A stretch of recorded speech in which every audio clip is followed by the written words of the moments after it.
Hunt told us earlier on that development is going to be the driver of political rationality, then what we're talking about has some sense. But 15 years ago, everyone believed that Chandrababu Naidu would be re-elected.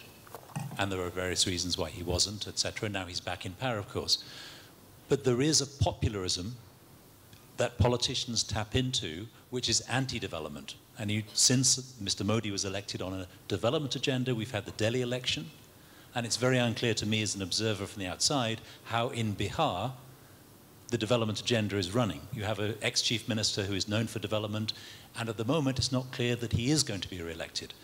So my question, and perhaps I could put it to Adil, what is the hard data, as far as you're aware, that development wins elections, and therefore politicians rationally should advocate development rather than other fears or populism or caste traditional politics? I think there is no data that will be so conclusive that it will prove everything right, because with 29 states going to elections every few years, there will be exceptions to all of those. My guess is that when we have huge problems of another nature that are very important, whether it was differences in, huge differences in income by caste, religious divisions, etc. When those were the topics that everyone was thinking about and that affected people's lives, people voted based on that. Many of those problems, with a lot of effort over the years, have come to a point where they are not as crucial in people's minds today as is the aspiration of improved development of their lives. Right? So for the time that that holds, then I think development will play a role. Will it do it forever? Of course not. Will some problems emerge that will prove more polarizing in an election? I'm sure in some states. In many states that might be the case, in some states that will happen. I think the best you could say is that it looks like, for the first time in many states and in many places, not all, and in more elections than not, we are seeing development playing a bigger role. That's about all you can say. You cannot go a lot further than that. And by the way, if you could go a lot further and could really understand it, maybe I would be a politician too, right? So I don't think it's not a given. Lots of things happen in politics that change dramatically. If we had a horrible monsoon, it might change people's views about whether they're electing development people or somebody who helped them through a very hard time. If you had the equivalent of a Katrina, it would, Hurricane Katrina, it might change how people think. If we had massive rioting between castes, it might change how people might vote, etc. But for the present, for a period of time, it looks like the development agenda is playing out more in different states, and that's about all you can say. I just want to add to that, and you can't rule out migration of labor between states as well. So it's no surprise that a party will actually appeal, and we hear that there are a bunch of labor that are working in Gujarat and have seen development there that are being shipped back to Bihar for the elections so they can vote for development. So when you get down to looking at it as an interstate issue, it isn't just that. The country's own development also impacts the way people will vote back where they've actually hailed from. So to that extent, I think it becomes important that the whole country moves along. And you see that everywhere. You see how the Northeast has been a huge provider of labor in the retail sector across the country. And so you get these big movements which come from what India is doing quite well right now, which is skilling, vocational skilling, and the whole movement, which of course is around literacy and education, but also to make sure that there is a better knitting of needs by the corporate sector and the vocational skilling end. So I want to link this to Britain. Can I? Because look, in this election, there were more consultants and data analysts from the US and the UK who came and cut every single district into 37 segments by caste, by age, by are they mad at something or the other, are they poor, are they hungry, etc. So while we are making some broad comments about it, right, in essence, when you get down to the elections and politics, people are looking at very small and different segments, helped, of course, by British analytic firms, I might add, and US analytic firms. So it's a very, you know, when you talk to the guys who are running the campaigns, they're talking about micro segments and what they're thinking. And then, you know, here we are talking about broad themes. So you have to take that with a little bit of a grain of salt also. Sorry? Data-driven elections have become a really important factor. And there was the last British general election, and you know, Patricia will no doubt have a better view than I, was the first huge laboratory experiment in the UK about a data-driven election. And what we had in the UK general election was not a general election. We had 40 or 50 quite separate elections taking place. And driven by data, political parties would identify within a certain street, with a certain house, a certain potential voter, what leaflet to send to that voter. And this was the first time in the UK we had seen the introduction of US-style techniques coming in. None of us were quite sure what the outcome was going to be, but you could say that the outcome of the election showed that, taking your point, that data-driven election, data analytics in election have become an extremely powerful electoral voice. And I suppose you would then go on to say that competitive federalism may make that an even more important factor in India going forward. But you know, as we heard in the last session, it is data-driven everything, because the extraordinary impact of data analytics now and of big data make it possible to target in completely different ways. Anyway, we should take another question. I just want to add to that, since we are on the UK elections, one of the strategists told us after the elections that when everything is going wrong, put a dead cat on the table, and you can change things immediately. So pretty much that, yeah. Well, I, as chairman, will also say one thing, Alan. I think that the other factor is, I think that as you get better and better information across the society, people are more aware of differences. And if you look to the period before the end of the Cold War, one of the key drivers was awareness in Eastern Europe that the propaganda about them being well off was wrong, and the reality was that they were much less well off than their neighbours in Western Europe. And I think if people start seeing that they're in one state and those down the road are all doing much better, there will be some political questions as to why that's happened. Right, any more questions? I'm sorry, my panel is slightly out of control. I apologise. I'm going to go on a training course tomorrow. Stuart Paver, Paver's England Footwear.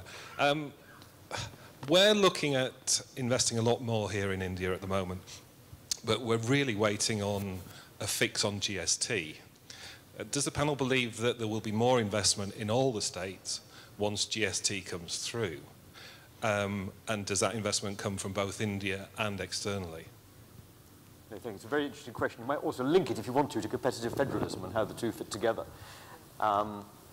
Patricia, when you've been sort of the Look, I am absolutely certain, and I hear it from every Indian as well as British business leader, that if and when GST is introduced, that will mean more investment across India as a whole.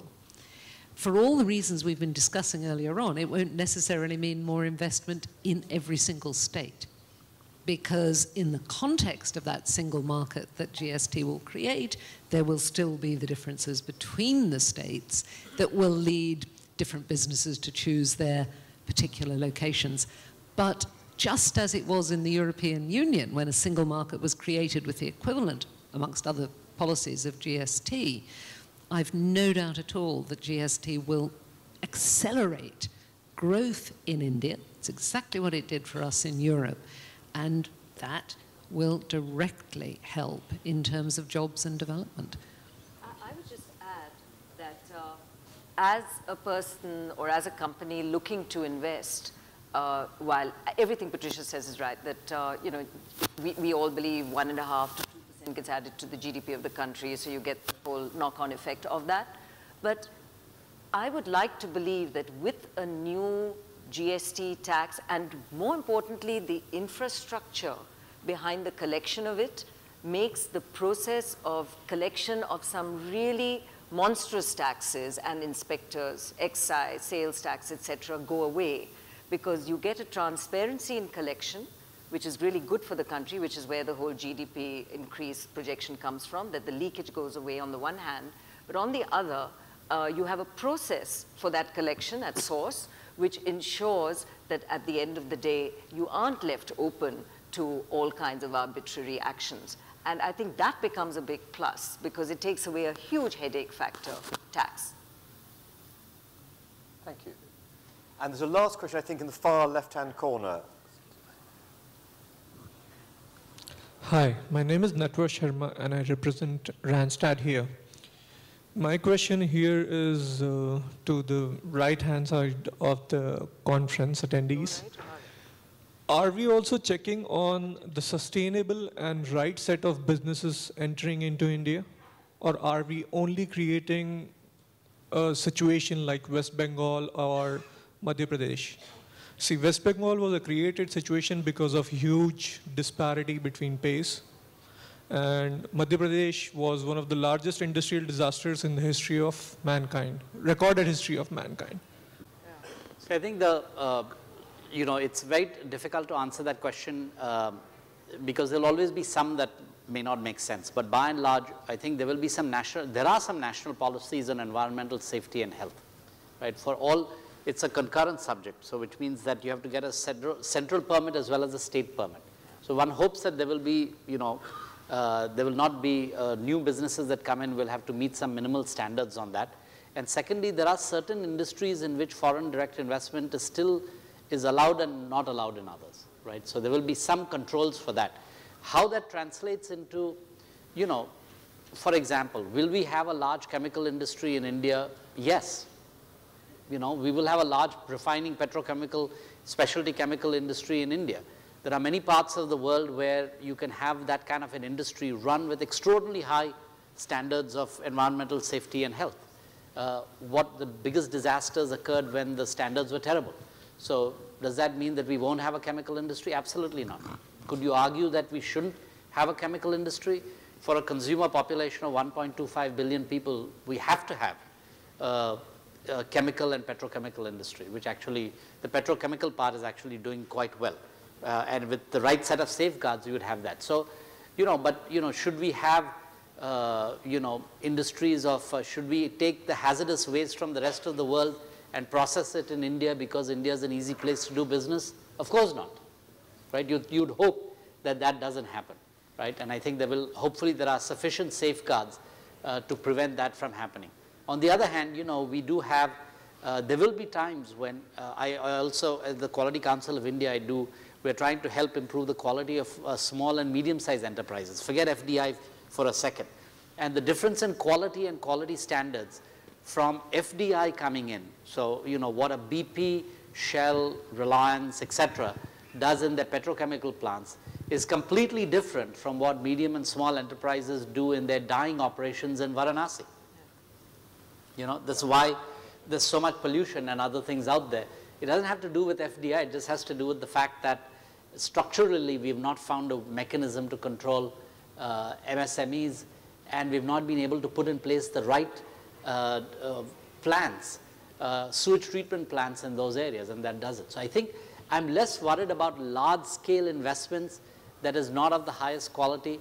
I'm more worried about, can we clean up the the 20 million SMEs that we have and micro enterprises that don't have those kinds of standards in place.